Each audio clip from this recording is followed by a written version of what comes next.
Welcome back to the vlog, guys. I hope you're doing well. Now, the ecosystem aquarium has been set up for a number of weeks now. It's doing really well, and it's time to get some fish in there. I mean, if we could just ignore for a second this massive covering of duckweed that we've got all over the surface, that stuff is just nuts. It just grows so fast. I mean, I am a little surprised, to be honest, because this light isn't even that bright and it's still just gone and covered the whole surface in no time at all. But that is good, because it does mean it's keeping all of the nitrates and all that bad stuff. We can now take that out of the water and just dump it somewhere. Oh, no, it's snagged. Oh, snagged it. I'm snagging it everywhere. I need a smaller one. Get out! Okay, so I found a smaller one, but is anyone else just like me and they can never ever find anything, ever? Like, I was looking for a little shrimp one. You know, I've shown you guys it before. It's like a little white circle. You know what a circle is? It's a little white circle one, and I can't find it anywhere. I literally used it like today. Was it today? Maybe yesterday? I can't find it. It's almost the same with the tweezers and that as well. Actually, I got this set here, right? I got this little thing here so I could hang on my little shrimp net. It's not even in the place that I bought for it to go on. Like, there's no hope. But that doesn't matter, and we're not going to let it spoil our day, are we? Even though it's really annoying me. I might just buy 5 of them. I'm just going to get 5 of them. They're like 2 or 3 quid, which is like $3. So I'm just going to get loads of them and just dot them around the studio. Then I can't lose them ever again. But yeah, I'm just going to use this little one, guys. It means I can get in and around all of this wood we've got here and get some of this duckweed out.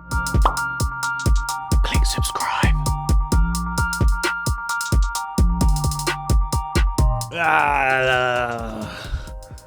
Oh. Okie dokie, now we can see what was that? Okie dokie.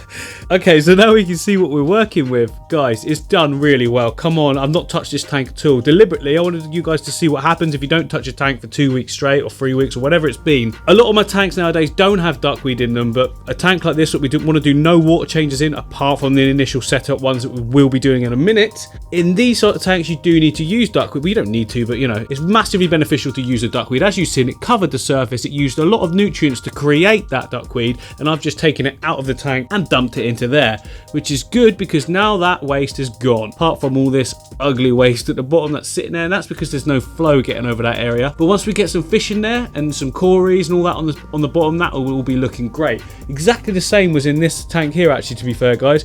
I remember when I didn't have any fish in here at all, loads of waste was collected in this area as it went through its diatom phase. So that's exactly what's happening here as well. It's a quartz-based sand, so therefore you do get diatoms, completely normal. And I've kept it all there just to show you guys realism and what to expect from your own tanks, and not to go, my tank's brown and looks ugly. Because that's not the case at all, is it? We can easily sort this out.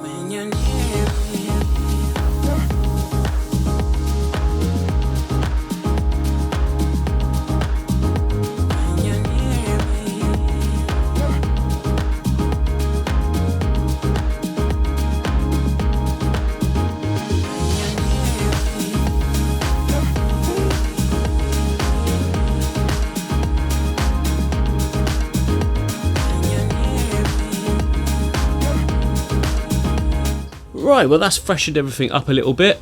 Well, quite a lot, to be fair. Look at that foreground now, much nicer. But you can see, look, I've barely taken out any water.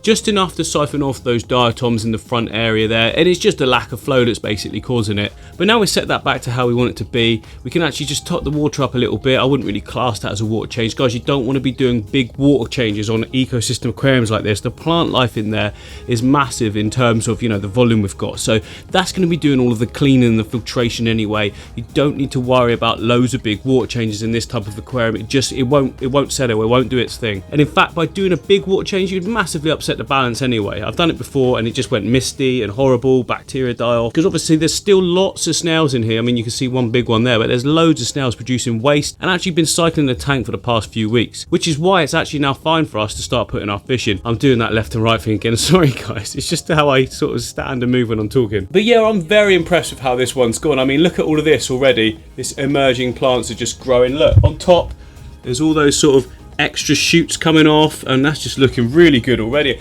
I would say this is probably the most successful start to like an ecosystem or no water change aquarium that I've ever done. Has to be, for sure. You know, a tiny little bit of diatoms, I'm happy with that. Look how easy we got rid of it. So far, absolutely so good. Look. So just so far so good will suffice there, I think. So on this side we've got some of the Ludwigia. Well, before I just messed around with the water level, that was poking out. You can see that's kind of like emerged growth there. On this side, we've just got the Lobelis Cardinal. Why do I say it like that? Yeah, anyway, that's poking at the top. There's loads over this side, look. But it's quite cool having the two sort of sections. One's on catch up, one is absolutely killing it. Also, the AR Mini down here, look at those roots all coming down. That's doing incredibly well. I'd like to see it a little bit more red than that. And as we fill in a bit more with, you know, plants, I will probably bring this light down a little, because as we get more coming out the top, it'll actually get more gloomy underneath, which means we can increase the light intensity, and that will just make everything just go into turbo mode. But with that said, we've now actually got to start adding some fish to the aquarium to stop all that build up of the diatoms again and get the water movement, get the cleaning crew, all that sort of good stuff. But rather than me receiving or going out and buying completely new fish, I've already got some fish here that I want to put in there. Well, of some of them anyway. There's some of them I'm going to have to go and get, like cories, because I don't have any cories. And I want to get some small cories, like pygmies and pandas. I think they're going to look great if I can try and find some of those. Might be a little bit difficult at the moment, but at the moment we've got, down in my little plant storage aquarium, I've got a couple of my favourite rice fish I kept. There's two in there actually. One sparkling gourami, which I didn't put into this tank because... which I didn't put into this tank because there's two in there. It's small size. I didn't want any fighting, and I knew that these two got along because they were always in the same area in this tank, and that one sparkling gourami was always over the other end. So I imagined they'd set up some kind of territories. I didn't want to mix him in this one, but he's already I'm moving around a lot. Sorry guys, he's doing really well in this tank with the life that we've got in there at the moment. So I think at the moment what we should have, there it is, yeah, a female endler. There's a male ender as well. I don't know where he actually is at the moment, but there's a female endler. There is I think is a male sparkling gourami actually. It's quite hard to tell, but he's really colourful, this one, when we move out some of this duckweed and everything. We've got two of the rice fish. There's only one there at the moment you can see, but there is another one. He's normally down here somewhere. If I tap, sometimes they come to the top because they think it's feeding time. They're all getting ready to be fed now. I will feed them after this because I've taught them well. But yeah, so there's all the life that's in here is going to come out. I'm going to move these plants into another plant vat, if you like, and that frees up an aquarium, guys. And guess what? This is actually the water box aquarium, and it's actually perfectly set up for what? Salt water. Maybe, hey. But obviously to do that, I need to try and find some space. Now I can do that. That is possible. Obviously I've got the other studio opposite, which is going to be like I'm pointing. You guys don't know where I'm pointing. I'm pointing to the other side of that studio. So that's going to be like the reptile room, but there's space down the side for sort of nano tanks and things like that. Maybe we could put the desk in there, and we could put this racking in there, and then that would mean that I've got more space as well to put up in this area here. There's actually quite a lot of space here. You probably can't see it on camera, but there is a lot of space in that area. So I would like to do a cool little nano reef. I think that would be quite fun. I've got the lighting for it. I've got the tank for it. I'd need to get a skimmer and stuff like that. You can do it without a skimmer. I did it before. It did work well, but I'd rather just get one now. They're not that expensive, are they, for the little nano tank? So I think that would be something really cool to do, and I think you guys would like that as well. But anyway, let's just get some fish in this aquarium.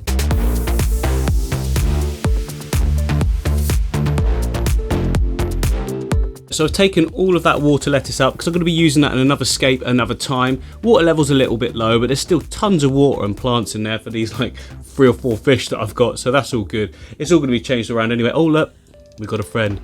There's one of our really nice rice fish. So I kept the two most sort of yellow ones because I knew I was going to want them in the future.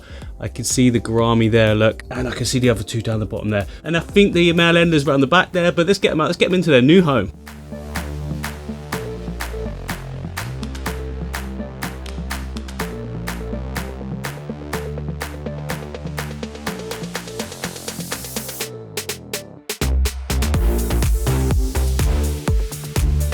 Woohoo! So we've got all 5 of our fish. We've got one female endler. We've got one cool little male endler. He's got like orange fin with like purpley bits on him. And then we've got our 2 cool little rice fish and our sparkling rice fish. We've got our 2 little rice fish. That's how you say that word. And our sparkling gourami. And this is about to slip out my finger, so I need to put it down quickly. Oh my god. So the fish have obviously been down in that vat at the bottom there. There's no heater in this one, by the way, guys. It's just been, you know, ambient temperature of the room, which is absolutely fine for the fish we've got here. I mean, they can be kept at warmer temperatures, but 20 degrees is good as well. So temperature that they're at the moment, yeah, that's what I've just taken this out of there, so it's at 20 degrees centigrade, which is like 68, I think, Fahrenheit.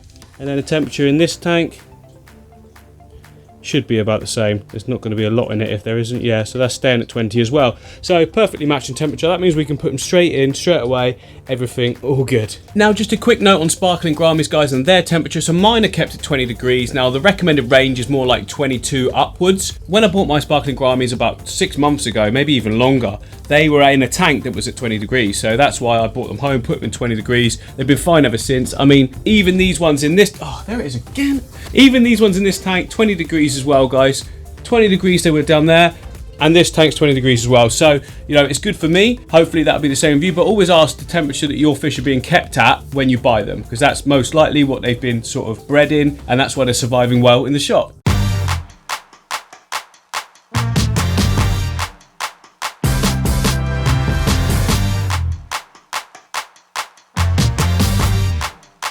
Well, this is great to see, guys, that they're already out at the front. The sparkling gourami isn't, though, because they are a lot more shy creatures. Kind of like a little bit more intelligence, if you ask me as well, but I think he's hiding in at the back somewhere. But these guys already enjoying life at the front.